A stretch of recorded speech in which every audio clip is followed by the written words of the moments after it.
This review covers both the Poetic Slimline case and the Finti Slimline case. They are both made by the same manufacturing plant. They're just distributed by different sellers. I bought this on Amazon for about $9, while the Poetic case charges about $15, even though it is the same exact design. It just has a different label on it. This case adds only about maybe 1/10 of an inch in thickness. It's very slim. The tablet just snaps right in. The case has embedded magnets on both the cover and the side of the case that snaps in.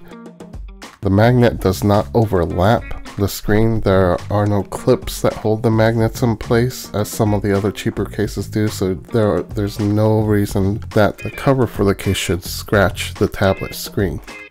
Now there is also a magnet embedded towards the bottom of the cover, so whenever you fold the cover over, the magnet on one end of the cover will clip to the magnet on the bottom end of the cover. That'll be shown later in the video. And you can see that the magnet's pretty strong. If you're carrying it in your hand, it won't snap open at any point while you're carrying it. The back of the case is just hard plastic. It's texturized, but it doesn't really provide any extra grip. And this is where I'm showing you that the cover clips back on itself because of the magnets embedded. So there are 3 locations that the magnets are embedded in this case, which makes it a great slim case that'll protect your Dell Venue 8 Pro.